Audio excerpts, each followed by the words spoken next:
افغانستان میں طالبان کے برسر اقتدار آنے کے بعد سے یہ بحث ایک دفعہ پھر زندہ ہو گئی ہے کہ کیا عورت مردوں سے معاشرتی سطح پر علیحدہ رہ کر ترقی کر سکتی ہے یا نہیں۔ یوں تو انسانی معاشرہ اپنی حیت ترکیبی کے اعتبار سے ایک مخلوط معاشرہ ہی ہے، کیونکہ اس کے بغیر تو افزائش نسل کا تصور ہی نہیں کیا جا سکتا۔ نہ صرف انسانی معاشرہ بلکہ اس کے ارد گرد آباد چرند و پرند اور حیوانات کی دنیا کی بنیاد بھی جسمانی اختلاط، نسلوں کی پرورش، تربیت اور دیکھ بھال پر ہی رکھی گئی ہے۔ تمام جانداروں کی جبلت میں اللہ تبارک و تعالیٰ نے کچھ ایسے اوصاف لاشعوری سطح پر شخصیت کا حصہ بنا دیے ہیں جن کے گرد ان کی پوری حیات گھومتی ہے۔ ان میں 3 بنیادی جبلتیں ہیں: بھوک، نیند اور جنس۔ یہ تینوں دراصل زندگی کی ڈور قائم رکھنے کے لیے ضروری ہوتی ہیں۔ ان کے علاوہ انسان و حیوان دونوں کو اللہ تبارک و تعالیٰ نے اپنے اپنے ماحول، کردار، وظائف اور کائنات میں اس کی اہمیت کے مطابق بے پناہ خصوصیات سے نوازا ہے، اور وہ سب ان کی جبلت کا حصہ بنا دی گئی ہیں۔ ان میں محبت،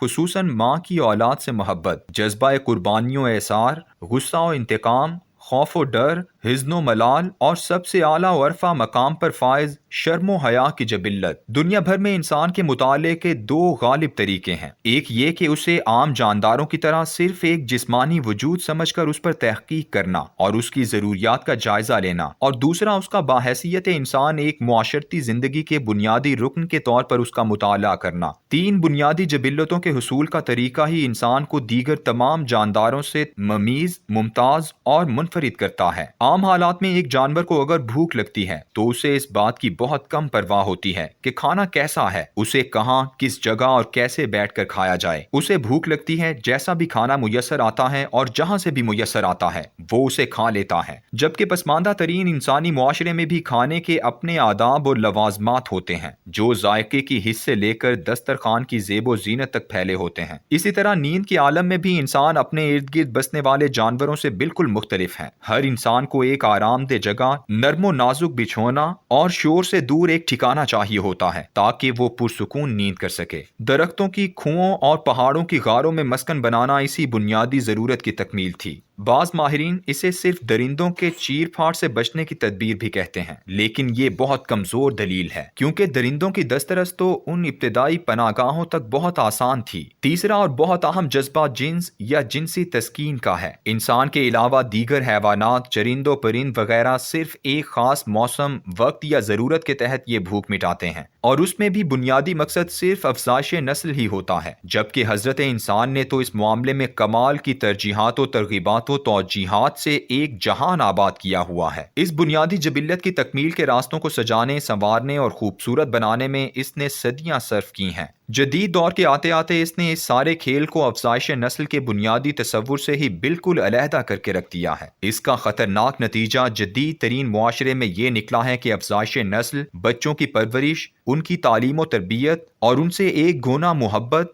یہ سب کچھ اب جنسی لطف اندوزی کے خوبصورت ماحول کے لیے ایک رکاوٹ تصور کیے جانے لگے ہیں۔ انسان کس قدر آزاد، روشن خیال، ترقی یافتہ اور بے باک بھی ہو جائے، اپنے جنسی مشاغل کے لیے آج بھی خلوت و تنہائی کو ترجیح دیتا ہے۔ انسان کے لیے ساتھی یعنی سیکس پارٹنر کی بہت اہمیت ہوتی ہے۔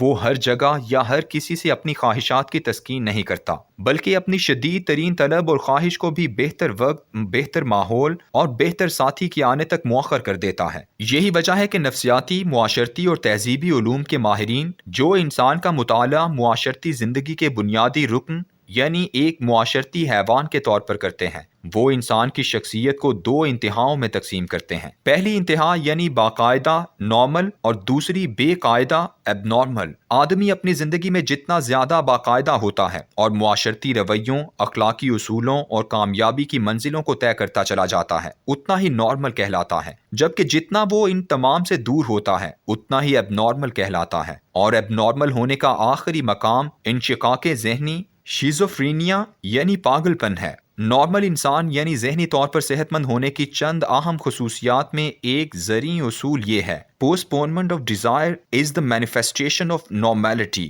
یعنی خواہشات کا بہتر وقتوں تک التوا دراصل انسان کے نارمل ہونے کی سب سے اہم علامت ہے۔ یہی وہ بنیادی فرق ہے جس نے انسان کو اپنے لیے ایک عظیم معاشرہ اور طرز زندگی تخلیق کرنے پر مجبور کیا ہے۔ اس معاشرے اور طرز زندگی کا سب سے اہم ادارہ صرف اور صرف خاندان ہے، جو دراصل پوری انسانی زندگی کی ایک چھوٹی سی شبیہ ہے جس میں انسان کو وہ سب کچھ میسر آتا ہے جو پورے معاشرے میں بڑے پیمانے پر موجود ہوتا ہے۔ انسان معاشرے سے کٹ بھی جائے تو اپنے تمام جذبوں اور خواہشات کی تکمیل اسی خاندان میں رہ کر پوری کر سکتا ہے۔ بنیادی جبلتوں سے لے کر اعلیٰ و ارفع انسانی جذبے اسی ایک خاندان میں میسر آتے ہیں۔ یہی وجہ ہے کہ انسانی معاشرے کو دراصل خاندانوں کی چھوٹی چھوٹی اینٹوں سے ترتیب دی ہوئی ایک خوبصورت عمارت تصور کیا جاتا ہے۔ خاندان کے ادارے میں انسانی تہذیب کے چند اہم فرائض ادا ہوتے ہیں اور یوں تمام بنیادی وظائف پورے ہو رہے ہوتے ہیں جن کے نتیجے میں پوری انسانیت کو کامیاب اور کارآمد افراد میسر آتے ہیں۔ ازل سے لے کر آج تک تمام انسانی معاشروں نے خود بھی اور انسانوں پر نازل کردہ مذاہب کی تعلیم نے بھی خاندانی ادارے کو مکمل طور پر مخلوط ہی رکھا اور اس پر بہت کم پابندیاں لگائیں۔ مذہب نے خاندان میں صرف رشتوں کی تمیز اور ان کے احترام کے لیے تھوڑی سی پابندیاں خاندانی سطح پر بھی لگائیں، لیکن سب سے اہم بات یہ ہے کہ آسٹریلیا کے مقامی قدیم قبیلے سے لے کر ایمیزون کے قبیلوں تک خاندان سے باہر معاشرتی زندگی کے لیے ہر قبیلے، قوم اور معاشرے نے شرم و حیا کے اصول ضرور بنائے، اور یہ اصول بہت حد تک ایک مخلوط معاشرے کو حد سے بڑھنے سے روکنے کے لیے تھے۔